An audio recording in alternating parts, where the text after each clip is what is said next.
the President of the Republic of the Philippines, His Excellency Ferdinand R. Marcos Jr.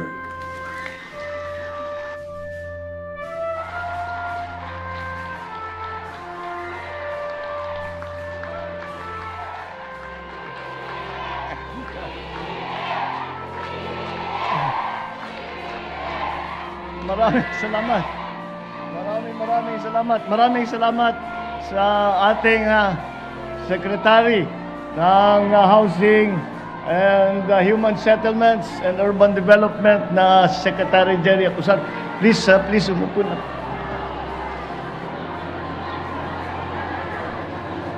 Babatiin ko lang kayo na welcome dito sa aming, hindi ito pabahay, political rally na itong nangyari dito. Parang naalala ko kayong lahat sa kampanya. Kayo yung mga malalakas ang boses.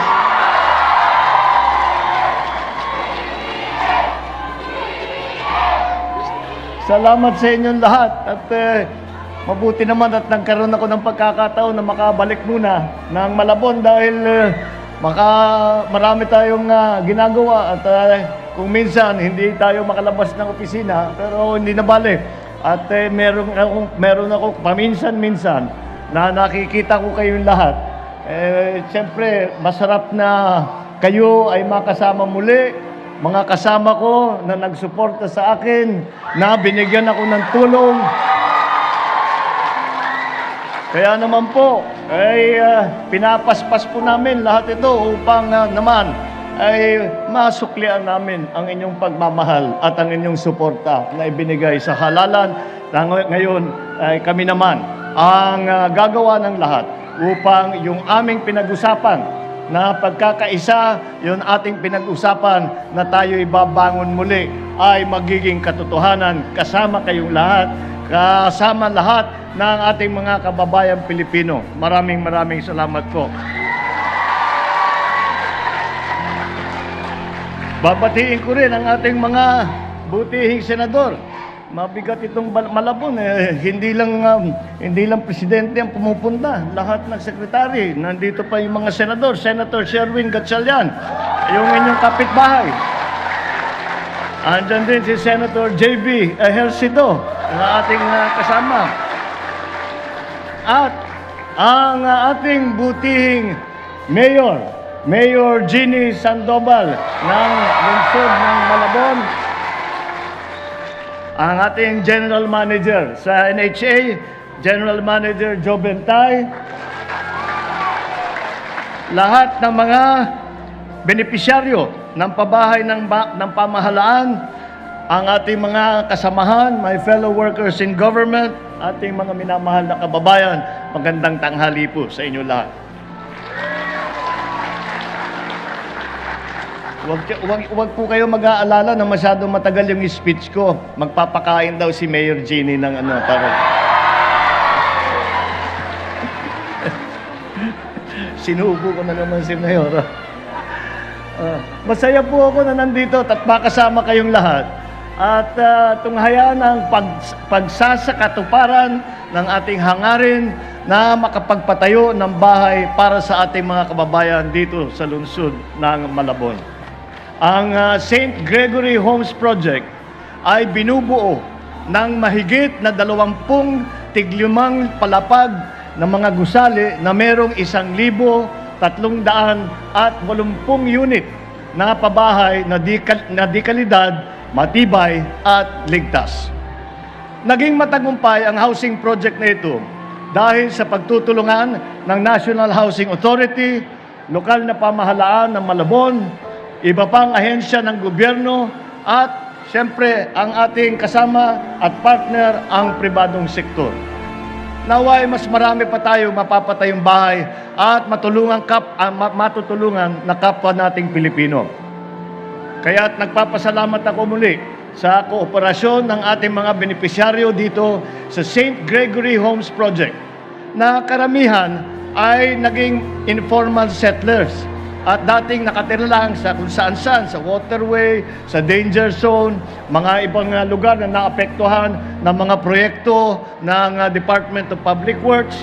Sana po ay magsilbi ito ng paalala at patunay na ang proyektong ito ay handang gumabay at tumulong sa inyong tungo sa pagunlad ng inyong pamumuhay.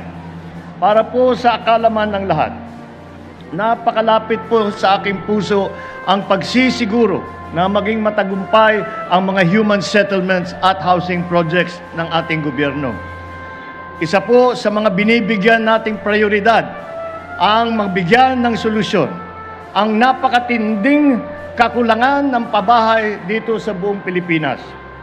Kaya naman po ay hinamon ko ang aking sarili at ang aking mga kapwalingkod sa DHSUD, sa NHA, lalong-lalo na ang ating mga LGU na matugunan at ang mga pangangailangan ng pabahay sa loob ng aking termino bilang Pangulo. Naniniwala po ako na kaya nating makamit ito kung ang lahat ay magtutulungan, magiging masunurin sa batas at paiiralin ang bayanihan spirit ng Pilipino. Ang mga housing program na ito ay naglalayong makapagpatayo ng disenteng pabahay para sa mga kababayan natin pinaka-nangangailangan. Ito po ay inisyatibo ng gobyerno upang tiyakin na ang bawat pamilyang Pilipino ay mayroong bahay na mauuwian at matatawag nilang sarili nilang tahanan. Hindi naman po kinakailangan na ito'y maging magarbo. Ang mahalaga, ito ay matibay at nasa tahimik at ligtas na lugar. Sapat upang mamuhay ng masaya at makapagsimula ng may pag-asa na sa bawat miyembro ng bawat pamilya. Hangad din ng pamahalaan na makatulong at maibsan ang mga problemang pinapasan ng ating mga kababayan sa araw-araw na hamon sa buhay. Ang lahat ng ito ay nagsisilbing inspirasyon namin upang mas patatagin ang aming dedikasyon tungo sa pagsasakatuparan ng aming pangakong mabigyan ng disente, abot kaya at di kalidad na pabahay para sa bawat pamilyang Pilipino. Aking inaatasan muli ang NHA, DSUD, at ang iba pang mga kaugnay na ahensya ng pamahalaan na magpatuloy sa masusing pagbibigay lunas sa ating suliranin sa pabahay at tiyakin na walang sino man na maiiwanan at mapapabayaan sa ating sama-sama na pagsulong at sa ating sama-sama na pag-unlad. Hinihikayat ko rin po ang mga benepisyaryo natin dito na patuloy po ninyo suportahan ang mga programa at proyekto ng pamahalaan na naglalayong matulungan mapabuti ang antas ng pamumuhay ng bawat isang Pilipino. Binabati ko ang ating mga benepisyaryo ng proyektong ito sa pagkakaroon ninyo ng bago at sariling tahanan. Naway maging masaya, masagana, at mapayapa ang inyong pamumuhay sa inyong bagong bahay at komunidad. Maraming salamat at mabuhay po kayong lahat. Magandang tanghali po sa inyong lahat. Mabuhay po ang lungsod ng Malabon. Maraming salamat po. Magandang tanghali po. Maraming salamat po, President Ferdinand R. Marcos Jr.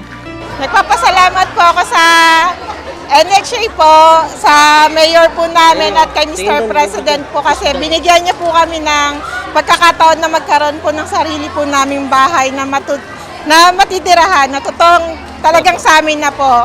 Kasi po dati, squatter lang po kami. Yung bahay po namin, tapal-tapal lang po. Pagka bumaha po, umaangat po yung mga basura, yung mga anak po namin nalalaglag po sa ilog. Yun po yung pinapangamba namin. Ngayon po, ligtas na po kami dito sa tinitirahan po namin. Maraming pong salamat. Iwas na rin po kami sa mga aksidente tulad ng mga sunog. Safety na po kami dyan sa pabahay.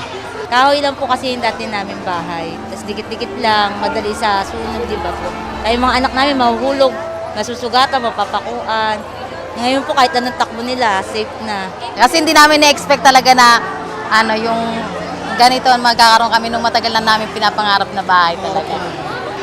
Ano po kasi, nasa ano po kami, yung ilalim po kasi namin basura, tapos ilog, tapos puro Bumaha po, grabe. kahoy lang, tapos mga ano, yung tapal-tapal yung dingding. Mr. President, maraming salamat po sa inyo sa ano, binigyan niyo po kami ng chance na magkaroon po ng maayos na ano tirahan tsaka